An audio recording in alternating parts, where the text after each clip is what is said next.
Perseverance is something, I looked it up actually in the dictionary. So what does perseverance mean? So it is doing something despite difficulties or delay in achieving success. So in order to achieve a healthy lifestyle, lose weight, get fit, we all need perseverance. I looked at neuroscience to look at what are the underpinnings of motivation and perseverance. For example, a lot of people I work with, they might say to me, okay, they're very motivated the first couple of weeks when they're starting to look at lifestyle changes. They're all going for it, and after a few weeks, the motivation wanes a bit, and then people would typically say, oh, I have no willpower, I can't do this. So I don't personally like the word willpower, and I always say that in my groups. I say the willpower, I prefer to call it skill power, because willpower and motivation, some people say, well, I'll wait until I'm motivated. Well, you could be waiting a very long time. So I always say, look, motivation, it may come, it may not come. Some days you're motivated, some days you're not. So what are you going to do on the days you're not motivated? So what you do then is you can say activation comes before motivation. Well, what that means is, on the days that you're not motivated at all, set yourself a small goal and say, okay, I'm going to do maybe just 5 minutes of a walk, or I'm going to just do something small that is achievable, and you give yourself 5 minutes to do it. And then you say, well, if I don't like it after 5 minutes, then I will stop. But the chances are that you probably stick it out for a bit longer. But the point is, then afterwards you feel you've achieved something and you're proud of yourself, and therefore that will increase your level of motivation the next time. So I looked at, like I said, I looked at neuroscience. What is underpinning all this motivation and this perseverance, and how can we actually get more of it? So dopamine is designed to help us achieve pleasure. So as a human species, we are designed to seek pleasure and avoid pain. So every time we engage in activities that aids the survival of the species, such as eating, sleeping, procreation, dopamine is released in our body, and we are rewarded with this rush of pleasure. So therefore we want to engage in these activities more often because of the reward that we receive biologically. The same is true for when we are eating food. So for example, you find yourself eating high sugar food in times of emotional distress, or in kind of emotional situations, and you feel it helps you to feel better, which is true, it does make you feel better, but eating high sugar food will also give you the spike that you go up and you go down very quickly. So what you're trying to do here is you're trying to find alternatives to eating the high sugar food that will give you the motivation and the dopamine release. So what happens then is you can replace food, the high sugar food, with other food that releases dopamine. And a lot of people actually don't know that you can eat foods like bananas, avocados, nuts, chicken, that type of food. There's many other foods you can have to replace it, and it would actually also release dopamine, and you will avoid the sugar rush, the sugar spikes. So that's one way of, but of course the other way then to deal with emotional eating would be to find other activities for you that will help you to avoid, that give you pleasure. So find something that you enjoy doing, find a hobby, and then you can engage in those activities when you're feeling low. So I'm just looking at my notes, if you don't mind, because there's so much I want to tell you and I don't want to forget anything. So neuroscience has long established that dopamine is linked to positive behavior changes, and so it gives it a feel-good factor. So for example, that feel-good factor, I don't know, I'm trying to think of an example here, is, say for example you want to clean out your wardrobes, right? It's been on your mind for a very long time and you never get a chance, you're always busy, but then one day you decide, right, that's it, I'm going to clean them out. And afterwards, when they're done, you're kind of really happy with yourself and you say, oh, this is great, and you're feeling great that you've cleaned out your wardrobes. And in that kind of buzz is that dopamine release. Or for example, you have a gym workout you want to do, and or a class you want to attend, and you feel, oh my god, it's going to be too hard, or you're putting it off, and then eventually you go and you do it. It's that buzz you get afterwards. That's your dopamine release. So by releasing the dopamine, the chances are that you're going to do that same activity again. So therefore you're building up a sort of a base for yourself, where you say, okay, if I'm going to do this activity now, I'm going to feel good afterwards. So therefore you will want to do it again. So this is how you can make dopamine work for you and help you build good habits, first of all.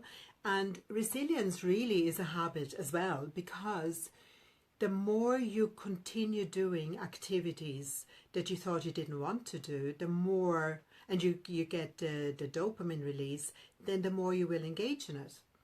So I want to give you a couple of tips as well on how you can help yourself increase your dopamine, and also therefore increase good habits, and therefore it will help you build resilience and perseverance, because persevering is a skill that you learn. So what I'm saying is, this is the skill. You don't need willpower per se. As I say, it's skill power. So in order to persevere, if you're having it, if you're achieving your goals, then you will learn to persevere, because you start to understand, if I take certain steps, the dopamine is released, I want to do it again, and therefore I can persevere and continue doing that activity, which will give me my long-term results that I'm looking for. So I've got a few things I have written down here I want to share with you. So they're very, very small steps you can take, and you'd be surprised if you continue to do that, you will actually build up your perseverance habit, and you will be successful in changing your lifestyle. So the first thing is, consciously look at everything that you're doing well, because often we tend to criticize ourselves. We often are our own worst critics, and so stop doing that. There's no need for it. You can sort of look at the good things you've done in the day and give yourself praise for it, no matter how small that is that you have done, and that's the smallest goals. You give yourself praise. The other thing I recommend is to keep a gratitude journal, and I also say that to my clients, is because it's a really, really powerful tool for you to use, to write down 3 things that you're grateful for every day. Because again, by looking at the positives, by looking at the things you're grateful for, your dopamine is going to be released. So you're keeping your dopamine levels up, which will also keep you in a positive frame of mind. And it's like a domino effect. You will continue to have a positive feeling about yourself too. So keep the gratitude journal.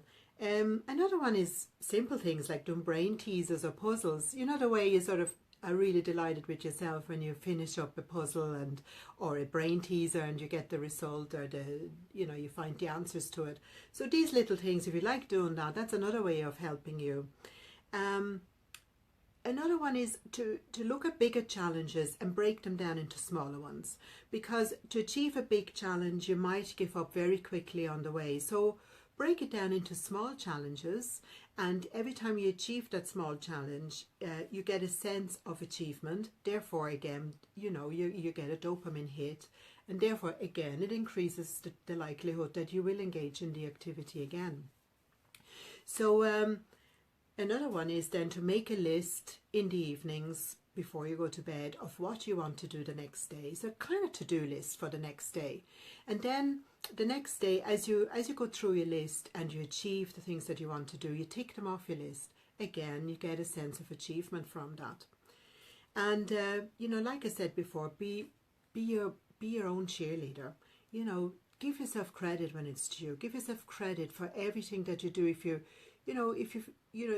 for example, if you're saying I'm going to work out this week 5 times, but you manage only to go twice and work out for whatever, because life goes on and circumstances happen, but you're not going, oh, I didn't achieve the 5 times, to go and do my workout. I only achieved 2.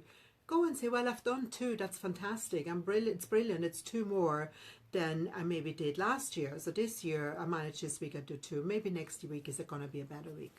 And then the last one is I want to go back to, because I am running a weight loss program, so I'm looking at how you can achieve weight loss by releasing dopamine. So like I said, you can change the way you look at food by eating healthy food, which will make you feel good, which will release the dopamine. You're staying away from the sugary foods. You're learning to understand that actually you don't need the sugary foods. They're making you feel bad. And after time, you come to realize, okay, I no longer view changing my lifestyle and changing my lifestyle habits. I no longer view them as a chore. I no longer view them as something I have to do. You start to look at it as something you want to do, because you're starting to see the benefits of it. You're starting to see, not only because your dopamine levels are raised, you're getting a dopamine hit from the small achievements that you're recognizing in yourself, and then in a combined benefit then is the healthy eating and exercise is also going to make you feel good. So it's a double feel good factor. And after a time you start to believe, okay, I really want to do this because now I see I'm benefiting from it. I'm feeling better. I have more energy and I can do things I could never do before. So therefore I call this my skill power. So I've learned how to increase my dopamine levels, how to have a positive outlook in life. And that's another thing I forgot to mention is stay in the present moment. Because staying in the present moment and appreciating the things that you have, the people you're with, and all the things that you're achieving, if you're focusing on all of that rather than what happened in your past, the things you couldn't do or didn't do, or the things that happened in your past, they're gone. They're in the past. You can't change them, and so what's the point in dwelling on it? The other thing is, a lot of people look into the future and they worry about the future, what may happen in the future. But sure, what's the point in that? The future will happen anyway. So what's the point in worrying about it? And actually research will tell you 80% of the things that you worry about, they will actually never happen. So, you might as well not.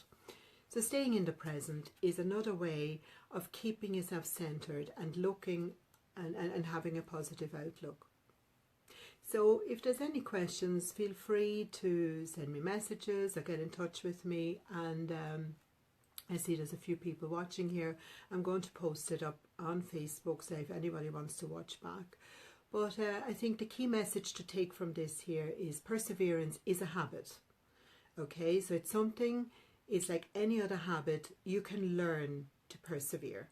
So how you do it is by doing small steps, give yourself credit for it, and keep doing it. And don't wait for motivation to happen.